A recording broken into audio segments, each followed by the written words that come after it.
To help you improve your skills, I've prepared a series of exercises. They're for beginners and for more advanced watercolor artists who want to refine their technique. Make a commitment. For 1 month, set aside a specific part of each day to practice. After a month of daily training, you'll improve, and you'll feel it, and you'll see it in your results. Now imagine this. You have a beautiful picture in your mind. You know exactly what you want to paint. But the moment you pick up a brush or a pen, the tools don't obey the way you want them to. Your hand isn't precise. That's the moment you need basic training. Nothing difficult. That's why in the first lesson, we'll do only one thing: dots. Part 1. Dot training with a pen. Why dots? A dot isn't really a shape. You don't have to think about composition. You don't have to estimate proportions. There's no such thing as a wrong dot. But there are many kinds of dots: thicker, thinner, sharper, softer. Your task is simple. Make them the same. Start with a pen. I know we want watercolor, but a brush adds extra layers of difficulty we don't need yet. For now, we're training your fingers and your accuracy. Use a technical pen, a fine liner, a marker, or a gel pen, anything you normally use that makes a reliable, consistent mark. Draw a square on your paper and gradually fill it with dots. Make sure the dots are as identical as possible. The spacing is roughly even. You don't create clusters or visible patterns, like accidental lines or shapes. This exercise isn't entertaining, but it's extremely effective. A dot is a basic building block of drawing and painting. It marks the exact spot where you intended to place your pen. Can you hit that spot? Can you hit it every time? Drawing dots trains hand control, pressure, rhythm, and attention. It lets you focus on neuromuscular coordination. We are not dealing with shapes, composition, or fear that you can't draw. We're doing dots, just dots. The discomfort is the point. This exercise is repetitive, demanding, and sometimes unpleasant, but an artist needs it because it teaches patience. Here's an example from another field. A drummer may hit the hi-hat 4 or 5 times per second. That can be around 1,000 hits in one song, using one hand. Try doing that for 3 minutes straight. Even if the muscles start burning, the drummer can't change the tempo. They can't rest. They can't change the strength of the stroke. Every hit must be consistent and precise. That level of control only comes from training, hours and hours of repetition. And the result does come. Eventually, the drummer plays with ease, with confidence, and with joy. Endurance can be trained. A watercolor artist needs endurance too, along with precision and cleanliness. You train patience so you can paint small details. You learn to control the fingers that hold your pen or brush. You learn to predict the movement so accurately that the pen lands exactly where it should. Filling an A4 sheet with dots usually takes about 1 to 2 hours. It took me 1 hour and 45 minutes. Don't do the dots quickly. Find a pace that works for you. If you start slow, that's fine. With time, you'll gain speed and accuracy. The goal is to train your hand so the pen lands exactly where you need it, presses exactly as hard as you planned, and lifts at the right moment. No accidental smudges, nothing extra. Full control of the process. During this exercise, you'll soon notice fatigue.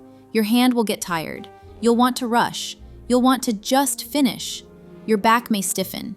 You may feel growing impatience and the urge to escape, especially when you realize that more than half the page is still empty and the tapping of dots feels endless. These are the most important moments. This discomfort is what develops you.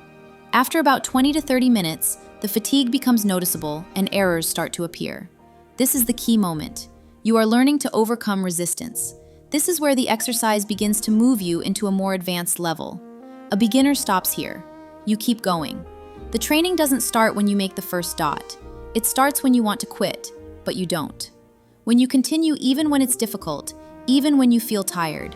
If you don't quit, that's when you grow. That's when practice becomes real practice. If your dots start changing size dramatically or your hand begins to shake, a short break is allowed. A break is part of training. Everyone is allowed a pause. But with practice, your stamina will improve. An experienced artist can work for 2 hours without a break. Remember this: improvement happens when you apply effort, not when you only paint pleasantly. If today you complete 1 full page of dots, you did more for your technique than by painting several pretty pictures. This is not a creative exercise. It's technical drilling. While working, you don't evaluate, you don't correct, and you don't go back. If it's wrong, you start over. Here is the most important rule. If you make a mistake, you start again on a new sheet. Let me repeat this once more. Mistake equals restart. You filled almost the whole page and one dot goes wrong? The exercise doesn't count. Throw the paper away and start over. This condition adds the necessary pressure. Fear of a mistake forces you to stay alert. It teaches you that every movement matters. In watercolor, mistakes often cannot be corrected. A finished artwork is created through precisely executed movements, not by fixing errors afterward. That's why I'll repeat it once more. Any mistake means starting over on a new sheet. The exercise is finished when you have a full page of dots in front of you. No mistakes, no smudges. It doesn't matter how many sheets you had to throw away because of mistakes. Evaluation. My pen dot page. I worked on the pen dots for 1 hour and 45 minutes. I estimate there are around 4,500 dots. You can see several mistakes. The spacing isn't perfectly consistent. Some areas are visually thinner, others denser. Ideally, the density would be even across the entire page. If you squint or look from a distance, you can see darker and lighter patches. That's a sign of uneven density. It's a mistake, and it's genuinely difficult to keep perfectly consistent by hand. Some dots turn into tiny dashes. That's not correct. They should be the same size and shape. Honestly, I can see that even my own hand still needs a lot more training. Part 2. Switching to a watercolor brush. The second part is watercolor. Now we practice with a brush and pigment. A brush behaves very differently than a pen.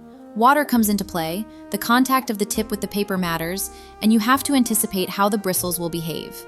The paper also reacts to water and pigment in its own way. Choose a lower quality brush. I want that imperfect brush to add a little uncertainty to your work. It will teach you to predict what the bristles look like right before they touch the paper, and what effect they will have. Your dots can be any shape. Depending on the brush, they may look more like circles, squares, or ovals. That doesn't matter. What matters is that they are as consistent as possible. Use watercolor paper. It doesn't have to be the most expensive, but it should be stable, so it doesn't buckle and doesn't create unpredictable behavior with the paint. For color, don't focus on mixing right now.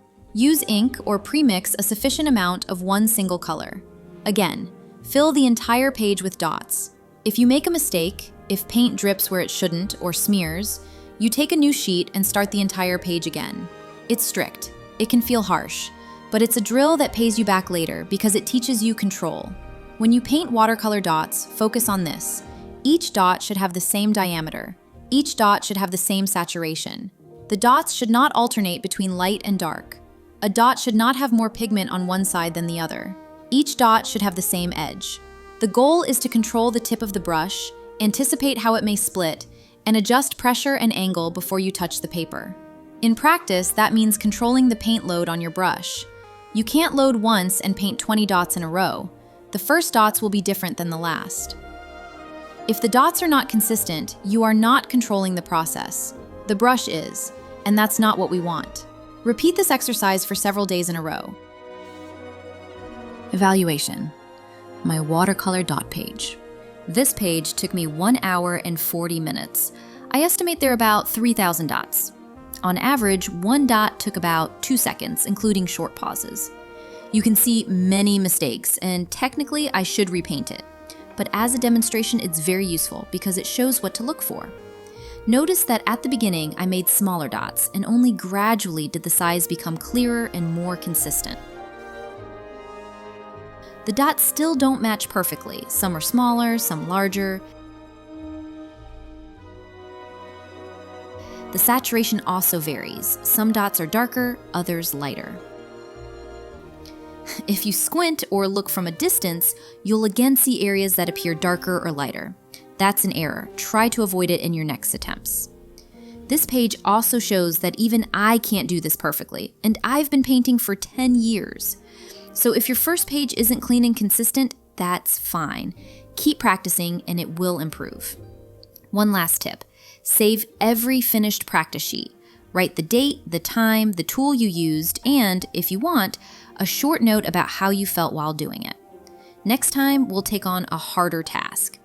I'd like to know how you're doing, so let me know in the comments. If you have your own exercises that work well for you, share them too. And subscribe to the channel so you don't miss the next lessons. Thanks for watching, and see you next time.